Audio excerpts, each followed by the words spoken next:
Last ఎపిసోడ్‌లో చూసాం కదా ఫ్రెండ్స్. హీరోయిన్ తన హస్బెండ్‌కి కాల్ చేస్తాను అని అంటే, హీరో అవసరం లేదు, నువ్వు బాగా రెస్ట్ తీసుకో అని చెప్పి అక్కడి నుండి వెళ్ళిపోతారు. అప్పుడు ఆమె నా గురించి ఇంతలా ఆలోచిస్తున్నాడు అంటే ఇతను నన్ను ప్రేమిస్తున్నారా అని అనుకుంటుంది. ఇంతలో హీరో కాల్ చేసి నా ఫోన్ యూజ్ చేసి ఎవరో నిన్ను నేను చీట్ చేస్తున్నానన్న మెసేజ్ పెట్టారని చెప్పావు కదా! అలా నీకు పంపినట్లుగా ఏ మెసేజ్‌లు నా ఫోన్‌లో లేవు. అయితే ఆ మెసేజ్‌ని వాళ్ళు డిలీట్ చేశారేమో. నేను కాల్ చేసినప్పుడు ఒక అమ్మాయి ఫోన్ తీసి అతను నా బెడ్ మీద నాతో ఉన్నారు అని నాతో చెప్పింది అని హీరోయిన్ అంటుంది. అప్పుడు హీరో తన మనసులో అమ్మో! అయితే ఈ అమ్మాయి చాలా చురుకైనదే. తనకున్న హక్కును నిరూపించుకోవడానికి నా భార్యకే ఇలా మెసేజ్ చేసిందా అని అనుకుంటారు. ఆ తర్వాత నేను ఎవరితో అయినా కలుసున్నానంటే నువ్వు బాధపడతావా అని హీరో హీరోయిన్‌ని అడుగుతారు. అందుకు ఆవిడ అస్సలేం బాధపడను. ఎందుకంటే మనం చేసుకునేదే ఫేక్ మ్యారేజ్. అలాంటప్పుడు నీ మనస్సుకు నచ్చినట్లు నువ్వు ఉంటావు. కానీ ఇందులో నేను బాధపడడానికి ఏముంది అని అనేస్తుంది. అప్పుడు అతను ఆ అమ్మాయి నన్ను చాలా ఇష్టపడుతుంది. కాబట్టి మనిద్దరం 7 డేస్‌లో డైవర్స్ తీసుకుంటే ఎలా ఉంటుంది అనంటే, ఓకే, కమింగ్ సాటర్‌డే డైవర్స్ తీసుకుందామా అని హీరోయిన్ అంటుంది. సరే అయితే కలుద్దాం. కలిసి డైవర్స్ తీసుకుందామని హీరో అంటారు. కాల్ కట్ చేసిన తర్వాత ఆవిడ అయితే నేను త్వరలోనే డైవర్స్ తీసుకోబోతున్నాను. సింగిల్ అయిపోతున్నానన్నమాట. అంటే ఆ రోజు అతని లవ్వర్ నాకు అలా మెసేజ్ చేసింది. అడ్రస్ కూడా రాంగ్‌గా చెప్పింది. అందువల్లే అది మిస్టర్ హార్టన్ రూమ్‌గా మారింది అని అనుకుంటూ ఉండగా ఆమెకు మిస్ స్మిత్ కాల్ చేసి మిస్టర్ వ్యారీ ప్రాజెక్ట్‌ని నువ్వు ఎప్పుడు హ్యాండిల్ చేయబోతున్నావు? రేపు ఆఫీస్‌కి రాగానే ఈ పనిని పూర్తి చేయాలని మిస్టర్ హార్టన్ ఆర్డర్ చేశారు. నీ వల్ల ఈ పని కాదు అంటే జాబ్ వదిలేసి వెళ్ళిపో అని వార్నింగ్ ఇస్తుంది. దాంతో హీరోయిన్ సరే అని అంటుంది. కాల్ కట్ చేసిన తర్వాత మిస్ స్మిత్ మిస్టర్ వ్యారీ వాళ్ళ వైఫ్‌ని కలిసి ఉంటుంది. ఆమెతో రేపు మీ హస్బెండ్‌తో ఒక అమ్మాయి మీటింగ్ ప్లాన్ చేసింది అని హీరోయిన్ గురించి తప్పుగా మిస్టర్ వ్యారీ వైఫ్‌కి చెబుతుంది. దాంతో ఆవిడ ఎంత ధైర్యం ఉంటే నా భర్తతో అలా బిహేవ్ చేయాలనుకుంటుంది? దాని అంతు రేపు చూస్తాను. దాని తోలు ఊడదీస్తాను అని వార్నింగ్ ఇచ్చి అక్కడి నుండి వెళ్తుంది.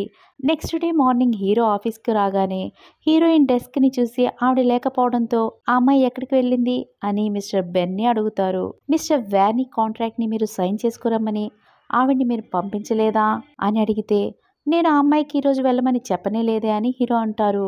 ఆ తర్వాత ఆ అమ్మాయి నన్ను అవాయిడ్ చేస్తుందా? సరే నువ్వు అడ్రస్ నాకివ్వు. నేను వెళ్ళి ఏ విషయం కనుక్కుంటానని హీరో మిస్టర్ బెన్ దగ్గర అడ్రస్‌ని తీసుకుని బయలుదేరతారు.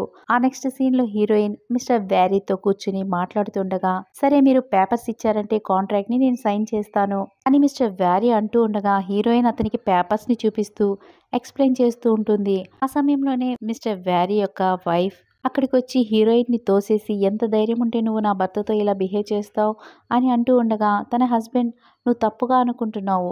నేను కాంట్రాక్ట్‌లో సైన్ చేయడానికి వచ్చాను. అంతకుమించి ఇంకేం లేదు అంటుంటే మీరు నాకు ఏమీ సరిచెప్పాల్సిన అవసరం లేదు. నేను అన్నీ తెలిసే ఇక్కడికి వచ్చాను అని ఆవిడ అంటుంటే హీరోయిన్ లేచి నిల్చుని మీరు తప్పుగా అనుకుంటున్నారు. నేను ప్యూర్ చార్మ్ కంపెనీ నుండి కాంట్రాక్ట్ సైన్ చేయించుకోవడానికి వచ్చాను అని అంటూ ఉంటుంది. ఇప్పుడు కూడా నువ్వు అబద్ధాలు చెప్తున్నావా? నీ సంగతి ఈరోజు తేల్చేస్తాను అని కొట్టడానికి వెళ్తుంది. ఆ తర్వాత అక్కడున్న వాళ్ళందరినీ పిలిచి ఈమె ఒక జిత్తుల మారే నక్క. నా భర్తతో తప్పుగా బిహేవ్ చేసి మా డబ్బుల్ని దోచుకోవాలని చూస్తుంది అని చెబుతూ ఆవిడ్ని కొట్టడానికి ట్రై చేస్తూ ఉంటుంది. ఆ సమయంలోనే అక్కడికి హీరో వస్తారు. స్టాప్ ఇట్ అని గట్టిగా అరుస్తారు. హీరోయిన్ని నువ్వు ఓకేనా అన్నట్టు ఒకసారి చూస్తారు. ఇంతలో మిసెస్ వ్యారీ ఎవరు నువ్వు? నీ పనేంటో నువ్వు చేసుకొని పో. ఏంటి హీరోలా రోల్ ప్లే చేయాలనుకుంటున్నావా అని ఆవిడ అంటుంటే నువ్వు నోరు మొయ్యి అని తన హస్బెండ్ ఆవిడికి చెప్పి మిస్టర్ హార్టన్ ఇది చాలా స్మాల్ ప్రాజెక్ట్ మీరెందుకు వచ్చారు? నేను సైన్ చేసి పంపించేవాడిని కదా అని అంటూ ఉండగా ఓ మిస్టర్ హార్టన్ మీరేనా? ఈ అమ్మాయిని నేను కొట్టేటప్పుడు మీరు అడ్డు రాకండి అని మిసెస్ వ్యారీ అంటుంది. అప్పుడు మిస్టర్ వ్యారీ తన వైఫ్ చెంప పగలగొడతారు. నేను నిన్ను చంపే వరకు తెచ్చుకోకు అని వార్నింగ్ ఇచ్చి మిస్టర్ హార్టన్ మనం కాంట్రాక్ట్లో సైన్ చేసుకుందామంటూ కాంట్రాక్ట్ పేపర్స్ని హీరో చేతికి ఇవ్వబోగా అతను వాటిని తీసుకుని చించి పక్కకు పడేస్తారు. మా ఎంప్లాయీస్ని తక్కువ చేసి మాట్లాడే విధంగా ఈ అమ్మాయిని నువ్వు అనుమతించావు కాబట్టి నీతో మా కంపెనీ పార్ట్నర్షిప్ని కొనసాగించదు. ఈ రోజు నుండి ప్యూర్ చార్మ్ కంపెనీ వ్యారీ ఫ్యామిలీని బ్లాక్ లిస్ట్లో పెడుతుంది అని హీరో అనగానే అతను అంత మాట అనకండి, ఈవిడ ఏమి పెద్ద ఎంప్లాయ్ కూడా కాదు, చిన్న ఎంప్లాయే కదా, కావాలంటే ఈవిడికి ఏమైనా మనీ ఇచ్చేస్తాము, మన రిలేషన్ని ఈ అమ్మాయి కోసం తెంచుకోవడం బాలేదు అని అతను అనగానే హీరో త్వరలోనే మీరు దివాలా తీస్తారు అని అంటారు. దాంతో ఆవిడ ఎంత పెద్ద జోక్ చేస్తున్నావు, వ్యారీ ఫ్యామిలీ చాలా పెద్దది. నువ్వు అనుకున్నట్టుగా దివాలా తీయదు. నువ్వు కలలు కనడం మానుకో అని చెప్తుంది. ఇంతలో హీరోయిన్ నేను బానే ఉన్నాను. బిజినెస్ చాలా ఇంపార్టెంట్ అని హీరోకి చెబుతుంటే హీరో బిజినెస్ కన్నా నువ్వు నాకు ముఖ్యం అని అంటారు. ఎలెనార్ నువ్వు నా కంపెనీ ఎంప్లాయీవి. నువ్వు ఎక్కడా తగ్గకూడదు అని అంటారు. ఇంతలో మిస్టర్ వ్యారీకి కాల్ వస్తుంది. వాళ్ళకి వస్తున్న ఫండ్స్ అన్ని ఆపివేయబడ్డాయన్న విషయం అతనికి తెలుస్తుంది. దాంతో అతను షాక్ అవుతారు. ఆ విషయం విన్న మిసెస్ వ్యారీ హీరోని వేడుకోవడం మొదలు పెడుతుంది. నేను చాలా తప్పు చేశాను, నన్ను క్షమించండి అని చెబుతున్న హీరో ఆవిడ్ని పట్టించుకోకుండా హీరోయిన్ ని తీసుకుని బయటకు వచ్చేస్తారు. తర్వాత ఆమెకు తగిలిన దెబ్బకి ఫస్ట్ ఎయిడ్ చేస్తూ ఉంటారు. అప్పుడు ఆమె అమాయకంగా అయితే మీరు పెట్టిన టెస్ట్ లో ఫెయిల్ అయ్యాను కదా, నా జాబ్ పోయినట్టేనా? అలాగని ఎవరు చెప్పారు?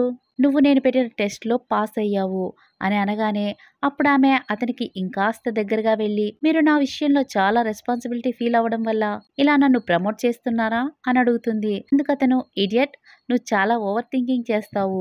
నువ్వు నేను పెట్టిన టెస్ట్ లో పాస్ అయ్యావు కాబట్టి నేను నిన్ను డిజైనర్ డిపార్ట్మెంట్ లో ప్రమోట్ చేస్తున్నాను అని అనగానే హీరోయిన్ అయినా నేను మిస్ స్మిత్కి నచ్చను. నేను ఈ టెస్ట్లో పాస్ అవ్వడానికి ఆమె అనుమతిస్తుందా అని హీరోయిన్ అంటుంది. అందుకు హీరో రేపు నీకు ఒక టెస్ట్ని పెడతాను. ఆ టెస్ట్లో నువ్వు పాస్ అయ్యావంటే డిజైనర్ డిపార్ట్మెంట్కి నేను ట్రాన్స్ఫర్ చేయడానికి నీకు ఒక ప్రూఫ్ ఉంటుంది. మరి నువ్వు ఈ ఛాలెంజ్ని యాక్సెప్ట్ చేస్తావా అని అనగానే హీరోయిన్ కూడా మీ ఛాలెంజ్ని నేను యాక్సెప్ట్ చేస్తున్నాను అని అంటుంది. నెక్స్ట్ డే ఆఫీస్లో అందరి ముందు మిస్టర్ బెన్ నేను ఒక విషయాన్ని అనౌన్స్ చేయాలనుకుంటున్నాను. R&D టీం ప్రోడక్ట్ని అప్గ్రేడ్ చేయాలని అనుకుంటున్నాం. ఆ ప్రోడక్ట్కి ప్యాకేజింగ్ డిజైన్ చేయాల్సి ఉంటుంది. ఈ విషయాన్ని దృష్టిలో ఉంచుకొని మేము డిజైనర్ కాంపిటీషన్ని పెట్టాలని అనుకున్నాము అని అనగానే ఈ కాంపిటీషన్ ఓన్లీ డిజైనింగ్ డిపార్ట్మెంట్ వాళ్ళకేనా అని అక్కడ ఒక అమ్మాయి అడుగుతుంది. అందుకు హీరో ఇది కేవలం డిజైనింగ్ డిపార్ట్మెంట్ వాళ్ళకే కాదు, అన్ని డిపార్ట్మెంట్స్ వాళ్ళు ఈ కాంపిటీషన్లో పార్టిసిపేట్ చేయొచ్చు. ఇందుకు గాను మీకు నేను 3 days టైం ఇస్తున్నాను. ఎవరైతే ఈ కాంపిటీషన్లో విన్ అవుతారో వాళ్ళు నాతో ఏదో ఒక రిక్వెస్ట్ చేసుకోవచ్చు అని అనగానే హీరోయిన్ నేను ఈ కాంపిటీషన్లో పార్టిసిపేట్ చేయొచ్చా? నేను కనుక విన్ అయ్యానంటే డిజైనర్ డిపార్ట్మెంట్లో నాకు జాబ్ ఇస్తారా అని అడుగుతుంది. అందుకు ష్యూర్, నువ్వు గెలుచుకున్నావంటే అలాగే చేద్దామని హీరో చెప్పి వెళ్ళిపోతారు. ఆ తర్వాత మిస్ స్మిత్ హీరోయిన్ ని చూసి నీకు ఎంత ధైర్యం ఉంటే కాంపిటీషన్ లో పార్టిసిపేట్ చేస్తానంటున్నావు, డిజైనింగ్ అంటే నీకు ఏంటో తెలుసా అని అంటూ ఉంటే అక్కడున్న అమ్మాయిలు అందరూ నువ్వేమైనా పెద్ద ఇదనుకుంటున్నావా అని అంటూ ఉంటే it's none of your business, 3 days లో ఏం జరుగుతుందో చూడండి అని హీరోయిన్ చెబుతుంది. ఆ తర్వాత అక్కడే ఉన్న ఒక అమ్మాయి మిస్ స్మిత్ ని పిలిచి తన స్కూల్లో చాలా డిజైనర్ అవార్డ్స్ ని ఎలెనార్ గెలుచుకుంది. ఆవిడ గనుక ఈ కాంపిటీషన్లో విన్ అయ్యిందంటే మన డిజైనర్ డిపార్ట్మెంట్ చాలా ఇబ్బందుల్లో పడుతుంది అని చెప్పగానే నా ప్లాన్స్ నాకున్నాయి అని మిస్ స్మిత్ అనుకుంటుంది. ఆ తర్వాత హీరోయిన్ తన వర్క్ అంతా కంప్లీట్ చేసుకుని మొత్తానికి కంప్లీట్ చేశాను, కానీ కొన్ని మార్పులు రేపు చేసుకుంటాలే అని అనుకుని డాక్యుమెంట్స్ ని ఫైల్లో పెట్టి అక్కడి నుండి ఇంటికి బయలుదేరుతుంది. ఆవిడ అలా వెళ్ళగానే మిస్ స్మిత్ అక్కడికి వచ్చి హీరోయిన్ ఫైల్ ని చేతిలో తీసుకుని ఎలెనార్ నేను ఈ కాంటెస్ట్ లో విన్ అయిన తర్వాత ఫస్ట్ నిన్నే ఈ కంపెనీ నుండి బయటకు పంపించేస్తాను అని అనుకుని లోపలికి వెళ్తుంది. ఆ తర్వాత బయటకు వచ్చిన హీరోయిన్ ఇంటికి వెళ్ళాలని చూస్తే ఫుల్ వర్షం పడుతూ ఉంటుంది.